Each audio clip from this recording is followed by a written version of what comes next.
তো ছেড়ে চলে যাচ্ছেন পলাশরা। খানাকুলের তৃণমূল প্রার্থী এই মুহূর্তে সরাসরি সংবাদ সম্মেলনের লাইভে দেখতে পাচ্ছেন সেই ছবি। গণনা কেন্দ্র থেকে তিনি বেরিয়ে আসছেন। গণনা কেন্দ্র থেকে তিনি বেরিয়ে আসছেন এই মুহূর্তে।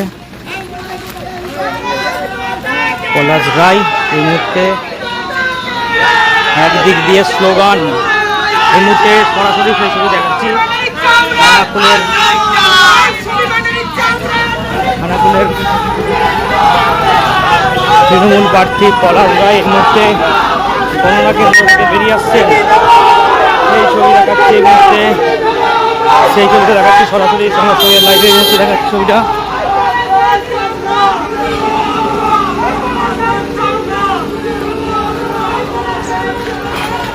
এই মুহূর্তে স্লোগান উঠছে, দেখতেই পাচ্ছেন। এই মুহূর্তে সরাসরি সংবাদ সম্মেলনের লাইভে দেখাচ্ছি। পলাশ রায় খানাকুলের তৃণমূল প্রার্থী, তিনি চলে যাচ্ছেন। এই মুহূর্তে দেখাচ্ছি ছবি।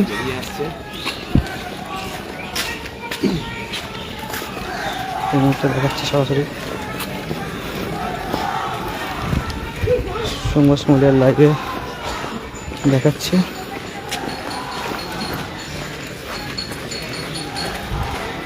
কাউন্টিং এখনো কিন্তু শেষ হয়নি, তার আগে কিন্তু বেরিয়ে চলে যাচ্ছেন পলাশ রায়।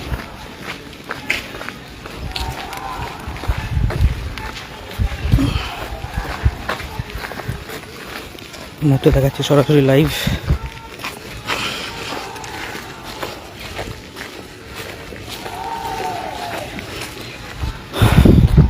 আমরা একটু কথা বলবো পলাশদার সঙ্গে। খানাকুলের তৃণমূলের যে নেতৃত্ব সকলে উপস্থিত আছেন এখানে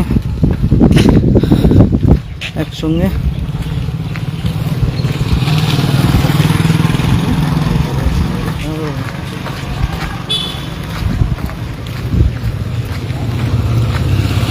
দাদা, গণনা কি সম্পূর্ণ? দাদা,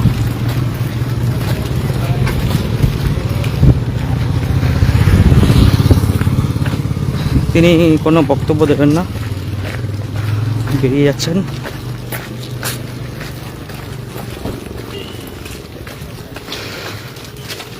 এই মুহূর্তে পলাশ রায় তিনি বক্তব্য দেবেন না। একদিকে কেন্দ্রীয় বাহিনী আর একদিকে পলাশ রায়।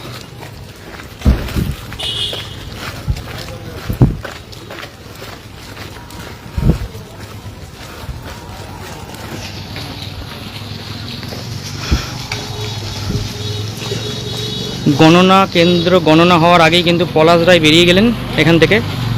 যদিও উনি সাংবাদিকদের সঙ্গে খুব একটা বেশি কথা বলেন না, তো সেই কারণেই তিনি সাংবাদিকদের মুখোমুখি হয়ে কোনো কথা বলতে চাইলেন না। তিনি খুব আশাবাদী ছিলেন যে খানাকুলে তিনি বিপুল সংখ্যক ভোটে জিতবেন, কিন্তু সেই সব আশা নিরাশ হয়ে একদম বাড়ি চলে যেতে হচ্ছে। এতদিন তিনি কিন্তু খানাকুলে থাকতেন।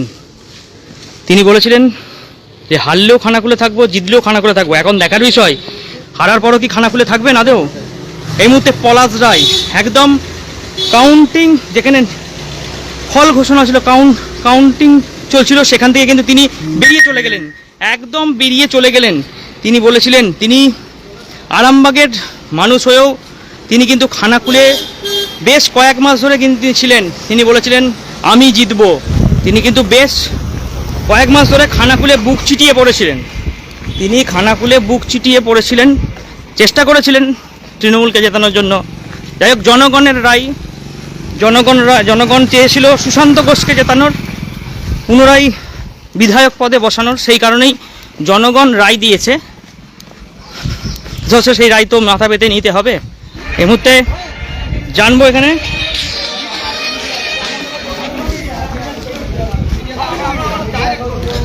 দেখাচ্ছি।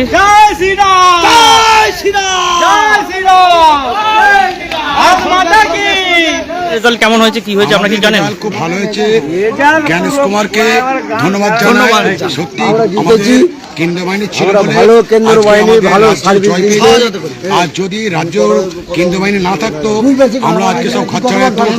আমাদের জ্ঞানেশ কুমারকে বা আমাদের যারা সব রয়েছে তাদেরকে অন্তত স্যালুট জানাই একবার, যে তাদের ইয়েতে আমরা 1947-এ আমাদের যারা সিনিয়র ছিল তারা স্বাধীন পেয়েছিল। আমরা 15 বছর বাদ এই আমরা এতদিনে স্বাধীন পেলাম। তাই গণেশ কুমারকে গণেশ কুমারকে স্যালুট জানাই। গণেশ কুমারকে স্যালুট জানাই আমাদের কেন্দ্রীয় বাহিনীর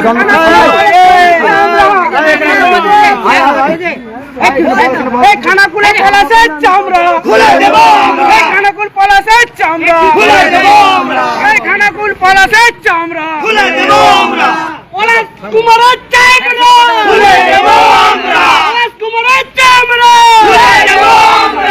হাই মমতা করলি কি, ছেলেরা খাবে কি?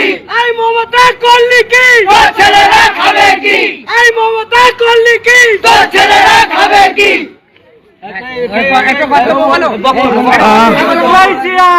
মুহূর্তে দেখতে পাচ্ছেন এখানে যারা কর্মী সমর্থকরা আছেন, খানাকুলের পলাশ কুমার যে ডায়লগগুলো মারছিল, যে কথাগুলো বক্তব্য দিচ্ছিল খানাকুলের উপরে, খানাকুলের মানুষদেরকে যে ধমকিগুলো দিচ্ছিল, যে সব বক্তব্যগুলো দিচ্ছিল, জনতা তো জেনে গেছে। জনতা তো এমনি বুঝিয়ে দিয়েছে যে কি করতে হবে। 12টার পর বুঝিয়ে গেছে ওরা যে কি করতে হবে। পলাশ কুমার এই তো আমাদের এই দিকেই যাচ্ছিল। পলাশ কুমার একটা যাচ্ছে। আমরা তো বলেইছিলাম যে পলাশ কুমারকে বলতে দিতে হতো। পলাশ কুমার একটুখানি দাঁড়ালো, কেন মুখ ঢাকা দিয়ে চলে গেল? আমাদেরকে বলতে হবে। আজকে খানাকুলের মানুষকে বলছি, একটাই অনুরোধ করছি খানাকুলের মানুষকে, তোমরাও বেরিয়ে এসে সব একজোট হও, একজোট হয়ে বেরিয়ে এসে দেখি দাও তোমাদেরও ক্ষমতাটা কতটা আছে। সহযোগিতা সবাই হাত বেঁধে সবাই একসাথে নামো, সবাই একসাথে।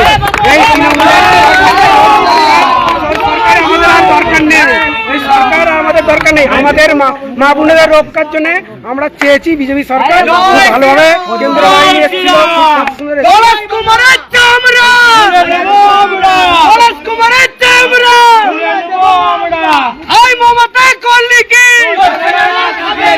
এই মমতা করলি কি? এই মুহূর্তে সরাসরি সংবাদ সম্মেলনের লাইভে আমরা দেখাচ্ছি, এখানে কিন্তু চলছে এই